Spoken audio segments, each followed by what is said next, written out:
Interés Público presenta Alforja de Recuerdos. Conduce Fidel Carlos Flores y periodistas invitados.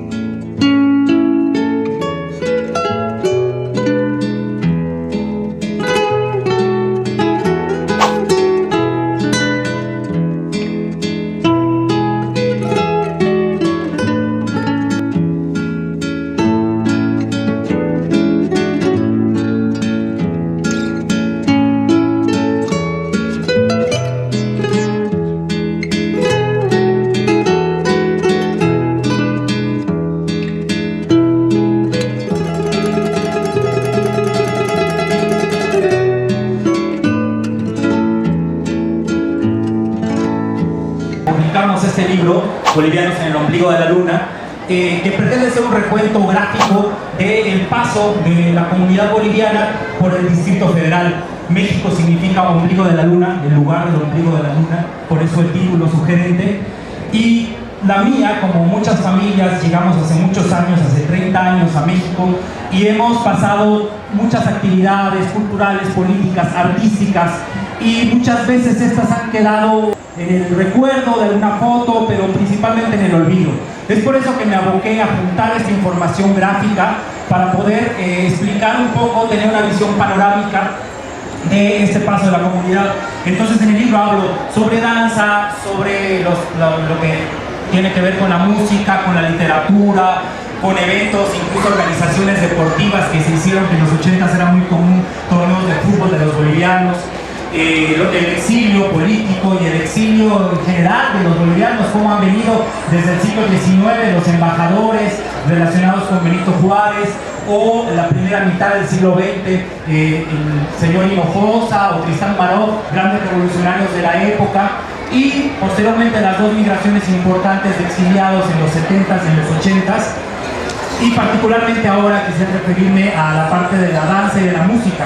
En el libro hago una referencia sobre todo de los antecedentes, sobre todo en los 70s, cuando agrupaciones como Icataqui, que son pioneras, César Espada, Jorge Castro, bolivianos que tienen muchos años residiendo acá y que han logrado meterse en el gusto de la música, en el gusto musical de la gente.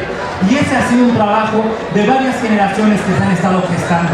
Es en los 70s entonces que encontramos el antecedente de los grupos, también el grupo andino de Jesús Camacho, y en los 80s ya empiezan a haber agrupaciones de danza, el taller cultural Alfredo Domínguez en los inicios de los 80s con estudiantes. Y en aquellos tiempos, en los principios de los 80, escuchar un tinku, ver un caporal, ver una diablada, era algo exótico, era algo muy extraño.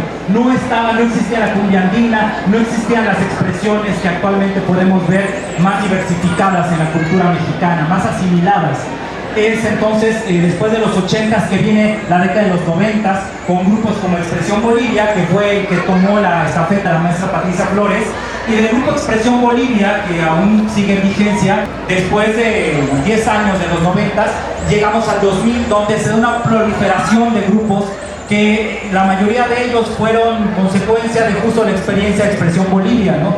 Ballets como por ejemplo Inti Raymi o el mismo Calcuta surgen de decisiones de ese mismo grupo. Alumnos de la maestra Patricia Flores también forman Huayna, forman Bolivia, danza, y es muy interesante porque es una sucesión de diferentes esfuerzos que hay que reconocer y hay que recordar. Ahora mismo, por ejemplo, veíamos un toba que baila el grupo Bolivia Danza, y es una obra de Jorge Mancilla, Coco Manto, que está acá presente, el ex embajador y mi padre, que es muy importante que esté y que sucedan este tipo de acontecimientos, que tomen estas músicas para bailar, que se conozca que la cultura boliviana ya ha logrado tener un asidero, que la gente ya tiene una referencia a ella misma, y es mucho en parte a estos gestores de la música, a estos gestores de la danza, a los compañeros artesanos, a los que venden, a los que hacen comida, que hemos logrado difundir esta cultura. Yo celebro pues que se hagan este tipo de eventos, los 9 años. Este libro lo vamos a presentar próximamente en una feria del libro aquí en Benito Juárez, en el Salón Vertical, en junio. Ahora traigo algunos materiales que pude copiar, ya se hizo la presentación previa, pero no quería dejar pasar esta posibilidad, esta oportunidad de poder ampliar un poco el panorama y ver en una perspectiva histórica. Lo importante es que gente como Fidel Flores esté filmando los eventos y que después tengamos el reporte gráfico de esa historia, porque de eso estamos hechos, de historias. Muchas gracias y que sea el festival. Lo que me faltó decir que el libro abarcaba solo 70s, 80s, 90s y que a partir del 2000 lo dejaba nada más mencionado porque esa historia ya está escrita, ya está en internet, ya está muy reciente, entonces se puede encontrar todavía, pero los 90s, 80s y anterior es lo difícil de recopilar y es muy importante recopilar.